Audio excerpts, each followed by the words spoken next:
Hi there, welcome back to JD Answers. Today I'll be installing the 70 MAI dash cam, and I'm installing it on this Ford Fusion, and I will show you step by step on how to install this dash cam in your vehicle.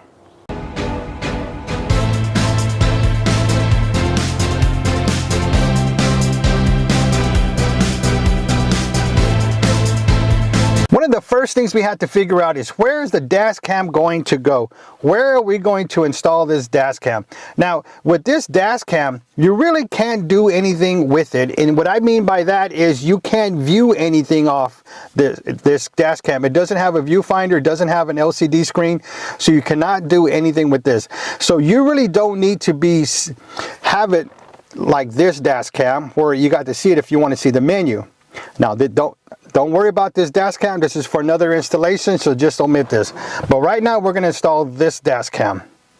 Now, what we don't want to do is install it in this black area here. You want to install it right underneath here. That way the rear view mirror is going to hide the dash cam. So we can install it here on the passenger side or the driver's side. Since I have another dash cam, I'm going to keep it right in the same area. So I'm going to install it right here. Just remember to make sure you take off the protective covering of the dash cam. So just take that part off the lens, and that way you have no trouble when you start this. You'll be thinking, oh my God, it's not working. It's just a protective covering. All right, so let's get started. The first thing you're going to want to do is take off the protective covering here. And let's see here. There it is. You're going to take that. We don't need that anymore. And then when we install the dash cam, you want to make sure the inside of the window shield is clean. Using some alcohol, you could rub on there, and then let it dry up, and then you're ready to have a good mount on it. All right, we're ready to mount it. So what we're going to do is take off the protective covering, and then what we're going to do is mount it at a good location here. But don't worry about this, because all you have to do is loosen this, and you could adjust the dash cam where it's needed. So the main thing is just getting this mount to the window shield. All right, I'm going as high up right before the tent area, and I'm going to go ahead and mount. I'm going to press up for a few seconds, just leave it real nice and tight there, pushing it up. All right, now where I got it, I could loosen this knob here, just loosen that. And you could adjust it to where you need it, where I think it's going to be right here.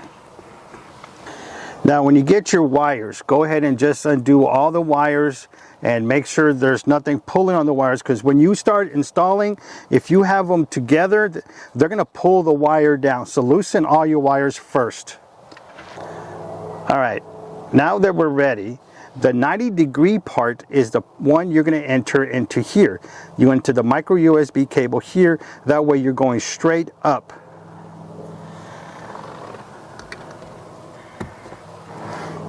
All right, now your wire, just let it go straight up. Again, don't worry about this wire. This is from another installation. And what you're going to do is tuck it with your fingers and push it inside the headliner, which is between the window shield and the headliner. There's 1/8 to, I think, 1/4 of an inch open. So that's where you're going to put your wire. You're just simply going to push it in with your fingertips.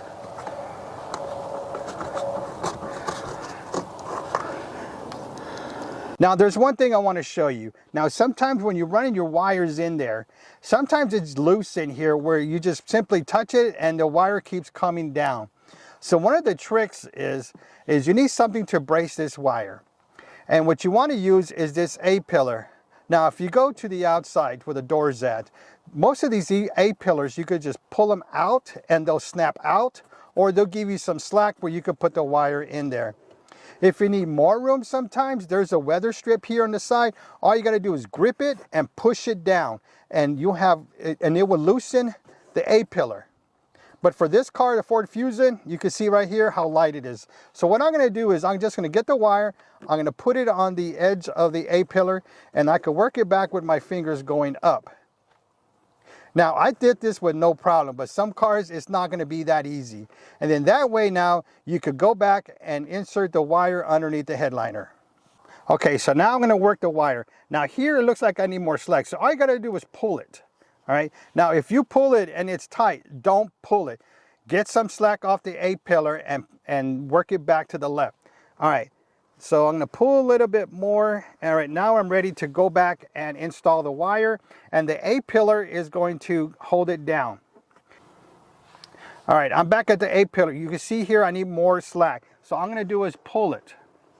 All right, now if you need more slack in there and it's hard, push the wire in, that way you can pull it out. What you don't want to do is pull it when it's tight because it'll tear. All right, so we're going to keep running this wire in here all the way to the edge and make sure there's nothing sticking out. And even if you have a little sticking out, you're not going to see it on the inside and you're not going to see it on the outside because there is a black strip that runs through the vehicles. All right, so pretty much this part is done from the dash cam to the A-pillar, and now we're going to route the wire down into the dashboard area. Okay, we're at the A-pillar side, and what we're going to do is run the wire between the A-pillar and the weather strip, and that's where we're going to put the wire. Now this vehicle, this A-pillar is loose. It doesn't really have a snug fit as compared to other cars. So all I got to do is keep running the wire between the A-pillar going down, and then when I'm done, I push it back up. That's all I got to do. That's how easy this car is going to be. For other vehicles, what you need to do is just pull this weather strip down. Now you got to be careful when some of the vehicles, like this is a Ford, this weather strip is very tight and it has already an indentation where it's going to go, and you cannot manipulate this. On other vehicles, like I have a Nissan Maxima, that one I can manipulate where I want it to go. So this one just goes straight out. All right, so now that I have it out, I'm going to pull the rest down to the kick plate, and I'll show you that in just a minute.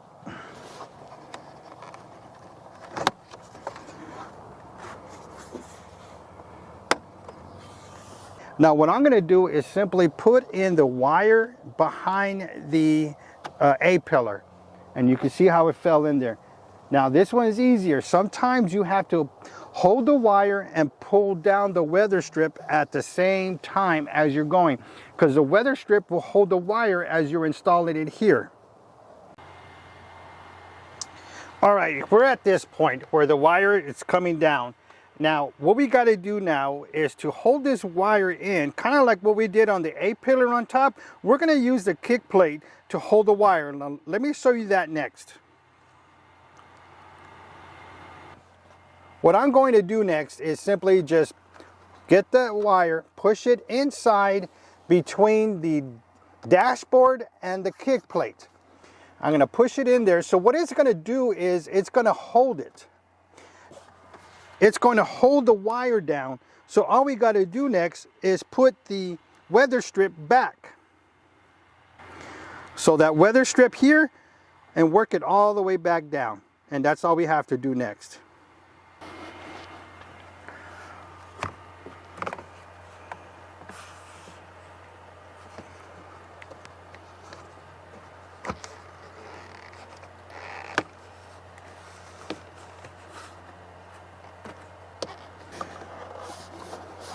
Now some of these weather strips are very tight, so you have to make sure you guide it in correctly, because on some vehicles, especially Fords, if you try to push it in there and it's not snug inside it, it's going to cause a dent and you will not be able to get it in there. You have to remold it back down. You're going to have to get some pliers and put it in there. For most vehicles, you do not have to worry about that. This one's a Ford Fusion. This one I have to worry about. This is the only vehicle that I have seen this problem with. When we're at this location, all we got to do is push the wire behind the carpet. Now you're going to see another wire in here. This is from a different dash cam, so do not worry about this other wire. It's all going in pretty much the same place. So push up the carpet with your hand and just push it behind the carpet. That's all you're doing. Now don't worry about the slack, because the slack, this is the area it's going to be in. So don't worry about the slack when you get to the outlet. We will continue working the wire behind the carpet. All you got to do is grab the carpet, push it up, and you're just going to push the wire behind there. That's all you're doing. That's how easy it is. It is that easy. All right, I'm going to run the wire to the end of the carpet still, which I'm pretty much there, and then I'm going to push it behind this console, the center console. Most of the vehicles, this just simply pushes out, or if it's a snap, you snap it out. All right, and I'm pretty much right here where the other dash cam wire is. What we got to do now is get the power socket that came with the dash cam. Insert the USB cable into the power socket, and then you could connect it to your power source. This vehicle only came with one power socket. So if you wanted to use this power socket to charge your phone, you won't be able to use it because the dash cam is in here. So what I did is I added another power socket. And then the reason I added another power socket again is because in case you need to charge your phone, you could use this power socket here. Now this power socket stays on all the time, whether your car is on or off. And if I was to put the dash cam in here, it would drain the battery completely. So I added this power socket. This one only turns on when the car is on. When the car is off, it turns off. So this is where I want to have the dash cam in there. If we need more information on how to hook up these power sockets, I'll put a link up here in the top right for you to view. So next, go ahead and get your power socket and plug it into your vehicle, into the power socket there. Now, what you're going to see now is you're going to see some slack, some wire slack there. So what we're going to do with this slack is we're going to push it back, and then we're going to hide it behind this carpet here. All right, I'm pushing the wire. What I'm going to do now is this center console to the dashboard. What I'm going to do now is going to push this up a little bit. You can see how it's coming off. I'm simply going to push the wire behind it. And so I could run it towards the back of the vehicle. I'm sorry, the back of this center console. I'm going to push this up and then close it. Oh, I don't have to do that. The wire's there. You can see it right here only in the back. Now this slack, simply push it behind the carpet. All right. From the power outlet, we're going to underneath the dashboard, no wires. Coming out, no wires. No wires anywhere you could see. We'll go on the inside. Oh, we could see a wire there. All we got to do is push that back.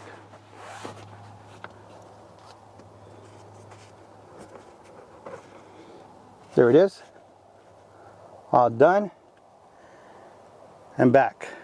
If this video was helpful for you, please give me that thumbs up because you know I appreciate that from you. If you have any questions or comments about this product or the video, please leave them in the comments section down below.